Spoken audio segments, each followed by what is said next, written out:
How's it going and welcome. My name is Willie Prevo Jr. and today I'm going to show you two different ways to be able to put your landing page that you get from the software onto your website.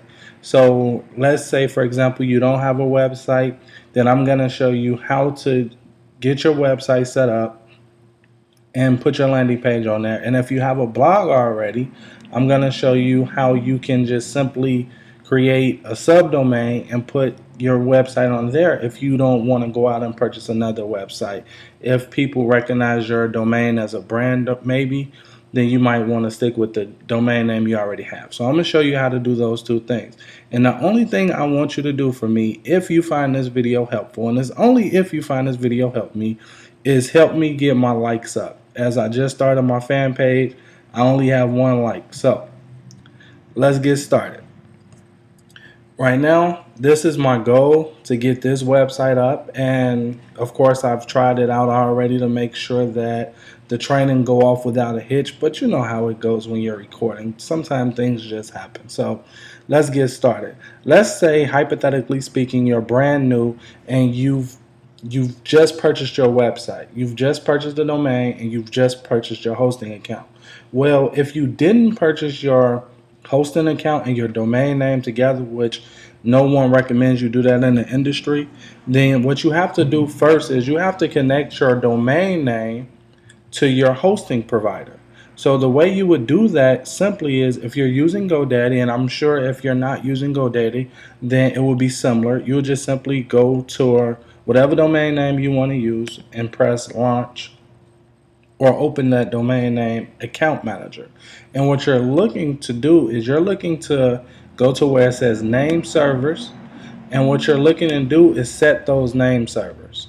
And you're going to set those name servers to your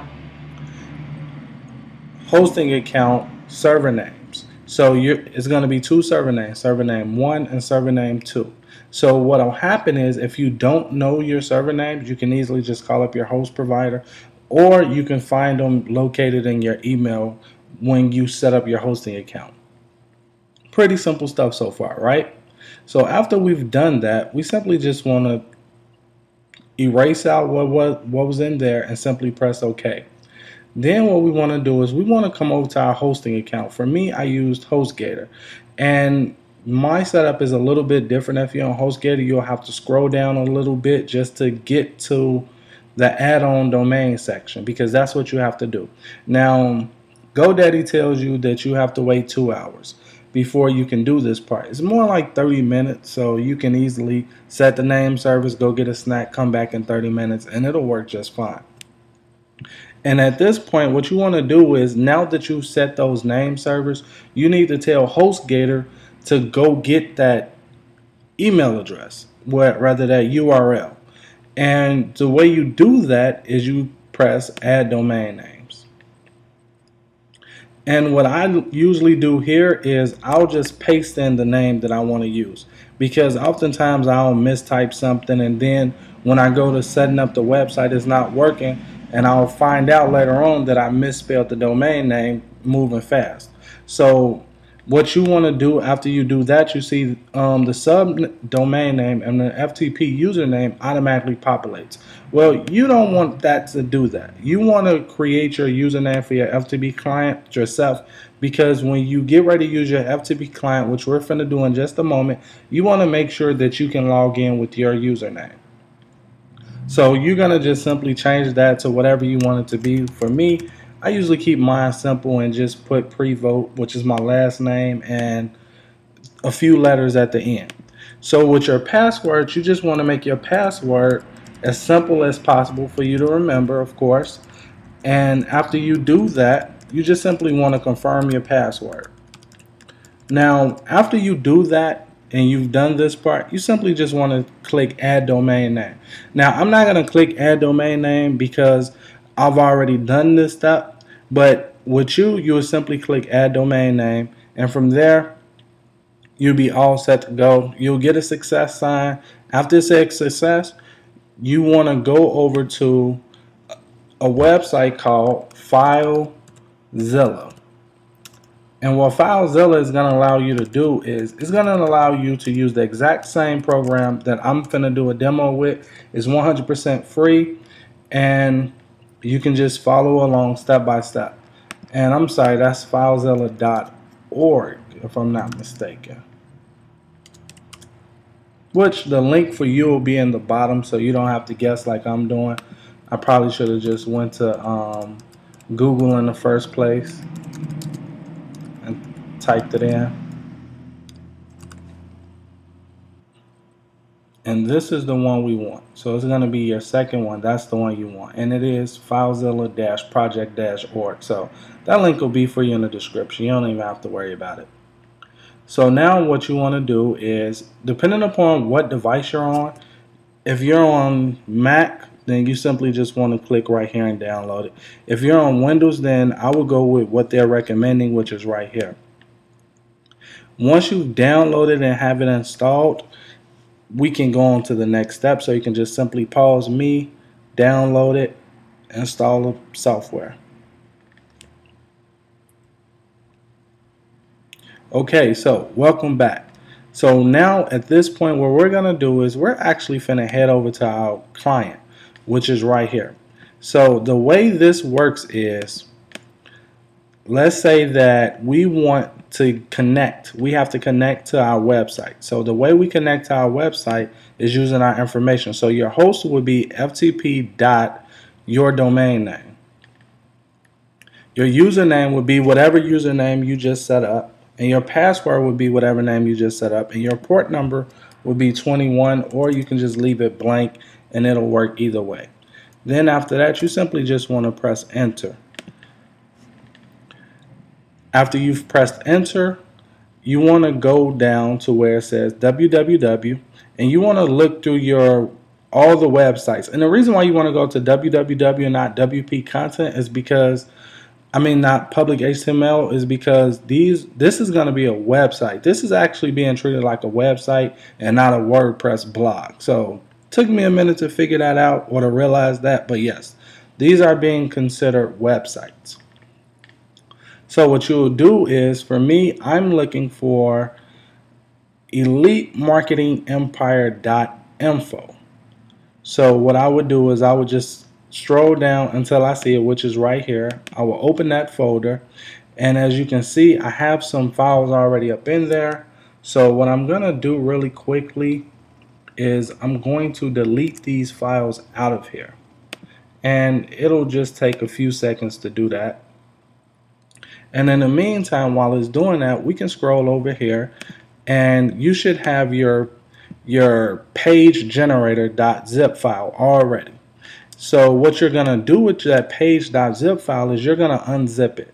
And the way you unzip it is simply just by clicking on it, and it's going to automatically unzip. Or if you're on a PC, I'm almost certain you can just right click it to unzip it, as Macs automatically do it. So we can come back over here, and as you can see right now, this directory is empty. So what we want to do at this point is we just simply want to take that file, open it up, and we want the contents within the file, and we want to hold it, drag it over here, and just simply drop it in. Now once we finish doing that, we can actually wait on that to finish, and while we're waiting on that to finish, we could take a look at our website just to make sure that it's working properly. So we just want to head over to elitemarketingempire.info. And once that's finished, we can simply just click it and it should go directly to us. So let's just double check and make sure it's done. So it says everything is accepted. Oh, so it's still working. Okay, directory listing successful. Now it's done. So now all we have to do is simply just press enter here. And of course I misspelled it. And we'll just simply press .info. And as you can see right now, the page is up and running. So this how simple it is to get your landing page up on your own website right now. And just remember, using the software is not considered a blog, it's a website. So this would be considered like your landing page. The next part, what I want to show you, which is like by far the part that I'm the most excited about, is if you already have a blog, I'm going to show you how you can actually still put this software on your blog. So in order to do that, we have to head back over to the cPanel, and we're simply going to press home. And what you want to do is within your cPanel, you want to go find where it says domains, and you want to look for subdomains. You're going to click on subdomains. Now, here's why I'm excited about this, is because if you, let's say your website URL, you've branded it very well and everybody know it, then that means you can target specific companies and things like that within whatever niche or industry you're in, and your results will be just phenomenal. So let me give you an example of what I'm talking about. So let's actually go to my real domain name, which is elitemarketingempire.com, and for that we're gonna put, let's say, XYZ company. So this is if I wanted a specific company that I wanted to target, and I still wanted to use my blog's domain name. So if they took off the subdomain, they would go to elitemarketingempire.com, which will still land them back on my website. Like, that's why I like it so much. So after you do that, you're going to see where it says document root is XYZ company, which is fine. And then you press create. So after this finish, we're going to close it down, and what we're going to do is I'm going to simply just copy this URL, so once we get finished I could just paste it in, and we're going to minimize that. And now what I'm going to do is I'm going to disconnect from my server so it can refresh and pick up the new updates that I just made. So the way you would do that in FileZilla, you just simply press disconnect. Now what I want to do is I want to quick connect again, and when you go into it, remember you're going to go into www, and now what we're looking for is the XYZ company. Now remember, you're looking for a folder and not a .com because it's a subdomain. So as a result, we can see XYZ company is right there, and right here you can leave this if you like, or you can delete it. It's completely optional. For me, I just delete it because I don't really see the use in it. But for you, if you're not sure, you can just leave it. And then what you're going to do is you're going to scroll over, and I'm going to grab the same files again that I'm using for this demo, and just simply drag it over there and drop it. Now, while that's loading, if you wanted to, you could have used your hard drive, which is located on this side, but I didn't want to confuse you, because you could have actually came over here and got the same files. Like the fan page generator is right here, and I could have just opened it up and went from there, and I could have just took these 4 files and dropped them on, but I didn't do it that way because I figured the drop and drag was a lot more simple, and I wanted to make it as easy as possible. So right now we're just simply waiting on the last few files to upload. And of course, depending upon your connection, yours might already be finished. And if it is already finished, then you could just hop over to your website and check it out, which I'm sure everything will be just fine. And while we're waiting, I can actually pop that back up, and we can go to Google so we can have a blank page to try it out on. So now I could put in the website xyzcompany.elitemarketing.empire.com, and all we waiting on now is for this to finish up, and you see it says directory status complete successful. So now the only thing we'll do is we'll just simply hit enter,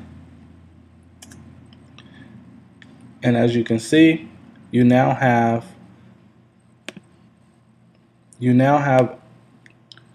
up here in the corner xyzcompany.elitemarketingempire.com, and if they was to click the backspace, delete that, and press enter, then they will actually go to your website or your blog or whatever sits on that domain name. So that's very, very, very, very cool stuff right there. And we can head back over to my fan page. So thanks for watching the video, and if you found this video helpful, please help me get my likes up by simply stopping by my fan page, clicking like. Thanks a lot for watching, and I look forward to sharing more videos with you in the future.